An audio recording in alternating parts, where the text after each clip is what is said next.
Hey everyone, it's Leandra at the Lexington facility for New Vocations Racehorse Adoption Program. Today for our trainer tip, we're going to talk about bidding and bridling. So, as a key component to tacking up your horse, it's really important to be able to know how to bridle properly and to fit your bit. So here to demonstrate that with me is Convict. And Convict here is the perfect helper for me because he's so sweet and so quiet. You could not hope for a better assistant. And so he's going to help me out, but also his profile is already on our website. So if you go to newvocations.org and you go to the tab that says horses, you'll see that Convict here already has his own profile. He is available for adoption, and hopefully you will see, even through the course of this video, what a sweetheart he is, but he's going to be helping me out today. So, to start off with, it's important to know your horse's bridle size. There are a couple main sizes. So you obviously have cob, which is kind of like small horse. There are pony sizes. We don't really have many ponies, so we're usually operating with just cob size and horse size. We have a couple oversized bridles as well, but I would say for the most part, I've recognized that bridles are made on the bigger scale of things. So most of our horses, because they're adjustable, they have holes for adjustments on the bridles, that most of our horses are in cob or horse sizes. And you might notice he's pawing a little bit. He's being very polite about it, but that's pretty typical of horses who have recently come off the track. They learn how to tie in their stalls. He's obviously learned how to cross tie, but it's something that we work on with a lot of our horses, is just being patient. They're used to being able to move, to stretch their legs, and so being patient and standing still is something that they learn through maturity and time, but he's so polite about it that it's really not much of an issue. So let's start out. You want to always put the reins over their head first, so that way, since bridling requires us to undo any fastens that we would have, any ties, that even if you decided to try to walk away, I have control by the reins. Hello. And he's checking things out. It's very normal. All of the horses we have in our program are green and young.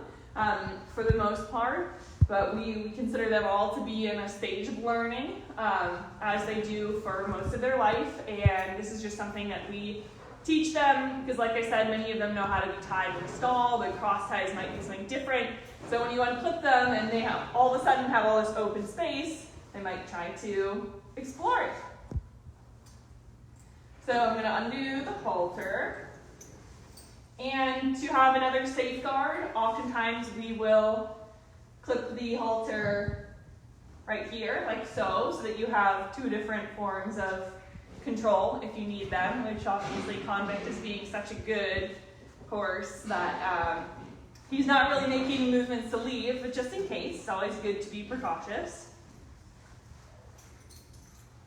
And I'm going to skip some of the really basic part because I'd like to discuss more so about fitting, but this is something that I learned when I was just a teenager, and I think it's really important to know, rather than grab your horse's ear and pulling it forward, it's a lot gentler and kinder, more respectful to the horse, to gently push their ear forward up into this space. So again, rather than reach in and grab their ear and pull it out, it's a lot kinder to gently push the ear forward. We'll get his forelock out of there. And he's being such a good boy. I love Convict. He really, he's looking for his home. And this is, you could not ask for a sweeter horse. He's been so sweet. So I'll try not to poke him in the eyeball. We're going to tuck the nose band in. I'll take the halter off at this point. And for those of you who may not know or may not be familiar with the English bridle, we have our brow band here. So you can sort of imagine like your own eyebrow. The nose band We've got the cheek pieces here that connect to the bit. And then this is the crown piece. You can imagine kind of like where a crown would go on your head. So let's talk about basic fit. You have a lot of points of adjustability. And when we're addressing the noseband, I like to have around one finger in between the point of their cheekbone here and where the noseband is going to sit. Sometimes people will have other rules of thumb, maybe 2 fingers. But as a general rule, you want to keep it, they have a bone that runs down here in part of their skull, and then it turns into cartilage. So you want to keep it at a point where it has more structure, that you're not impeding the part that they'll need for breathing and the parts that expand through their nostrils, because they will need that. And horses, they can't simultaneously breathe through their throat and their nose. So, we're putting a bit in their mouth and we're sort of impeding this way that they breathe. So it's really important to keep that airflow there. So again, you don't want to inhibit their breathing. And then we're going to adjust it. So again, there are lots of different schools of thought. So I'm going to discuss with you how we do it. And I'm sure other people will have opinions, and that's fine too. Everybody has a little bit different personal preference, and it's really, really important to keep in mind. Obviously, we see a lot of horses here. We have around 250 horses that come through the Kentucky facility alone every year. So we see a lot of different types of anatomy, and so while it's good to have general principles, you have to be adaptive to the individual horse. Hello, Otis. Thanks for joining us. And you can see Convict is a friend of other four-legged creatures too. So back to the noseband. Some people will measure from here. You can see this would be a little loose. So we can tighten it one more. Some people prefer to have a little bit looser noseband. But as a general principle, I like to have 2 stacked fingers to the back of the throat. Some people will have 2 flat fingers here. But I like to do, he's a little fuzzy, he's got his winter fuzz, 2 fingers stacked to the back of the throat. And again, these are green horses that I'm working with. I don't really feel the need to close their jaw for them. I want them to have more ability to move.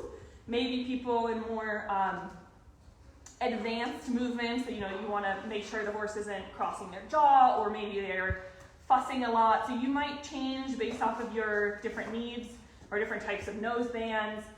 But for my purposes, I want them to have a lot of ability to chew and lick and have freedom of movement, because it helps us to assess what we need to work on. So I'd rather not close their jaw for them. I want them to have enough freedom of movement that they feel that they're at liberty to sort of learn rather than just be constricted. So we'll leave the noseband. So now we've found sort of a tightness that works for him, and we found a position that works for him. And you can see this is maybe even at 2, but again, I focus mostly on freedom of movement, so this is fine for my purposes. I will do his throat latch next, and it's important because this can change so much based off of where your horse's head is. So if we say he's really erect in his neck and he's resisting the bit or whatnot, I don't want this to choke him. Alternatively, Convict has been such a good patient. Maybe he's now a little more alert than he was when his head was really low. And when their head is really low, you don't want to adjust for that purpose too, because then when he's in normal function, when his head is at a normal height for working, then that might mean that it's too loose when he puts his head back up. So try to keep their head at a neutral position when you're adjusting their throat latch. And then you'll want to adjust in general so that you have 4 fingers away from the jaw here. And again, like this is more for security purposes. It's not really, your throat latch is meant to secure your bridle. You could in many ways do without it, but you want to make sure more than anything that it's not restrictive. So it has a purpose for securing the bridle in worst case scenarios, but it's mostly our priority to make sure it's not restrictive at this point. So finally, and this is a topic that I think a lot of people have different opinions on, But there is a general rule that says you look for 2 wrinkles behind the horse's mouth. It's a little bit difficult because you can see I have a bit guard here. And we use the bit guards to protect their mouth from being pinched when you have a movable piece. Like this is a loose ring snaffle. And so I want to make sure, since he's green and maybe he will be playing with it, I want to make sure it cannot pinch the sides of his mouth. But as a general rule, you want it to be able to lay flat without causing too much tension in their mouth. But you will also see, so back to the 2 wrinkle rule. That's a great general principle, but there are people who think that you shouldn't have any wrinkle in their mouth. There are other people who would like it to be a little more flat to their face. So people disagree on this, and this is fine. I would prefer that it sits a little bit looser in his mouth. I don't want it too loose because I don't want it to hit his the premolars and the molars. So you want it to sit in the bar of his mouth, right in front of that first molar. And he's being a great patient. So we have a little bit of room. This could be lifted, and you can see that too. So you simulate this by lifting. We've got some room here, and we could put it up one.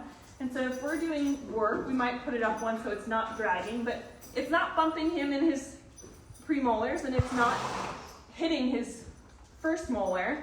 So that's generally a pretty good spot. But you can see also, say if I tried to apply rain aid, and he's being very good, he's trying to be receptive, that you would not want to be in a position where you're asking him to hold, and this is coming off of his face.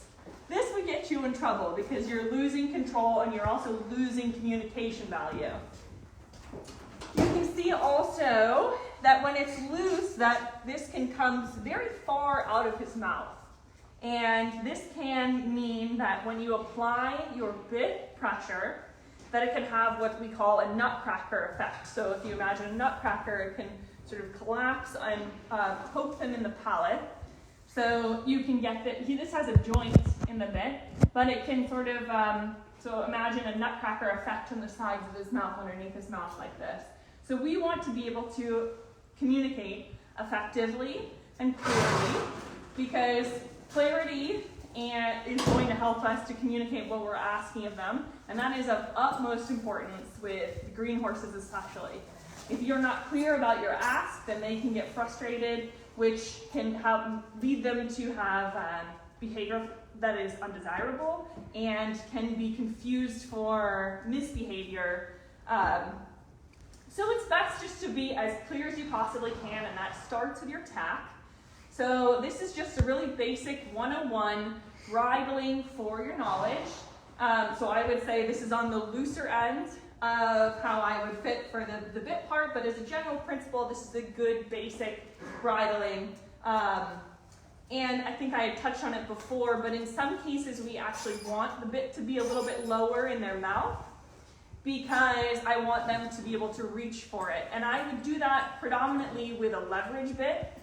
You might see a boucher bit in some videos or pictures. This is a bit that we use more commonly. We generally just use snaffles, so non-leverage bits that have direct pressure.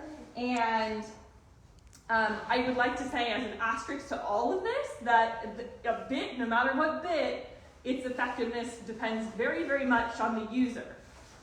So also keep that in mind. So there are different handlings and different types of bits, but sometimes it can be effective to drop your bit one hole lower to have them reach for it as long as it's not getting in their way. But there are lots and lots of different schools of thought on this, so feel free to share. And everybody please be kind about your theories because everybody does things a little bit different. But please check out Convict's profile. He's available for adoption, and he is the sweetest horse you could possibly imagine, and he's looking for his forever home. So thank you so much for joining us today on our Trainer Tip Tuesday about the real basics of bridling. Thanks, everyone.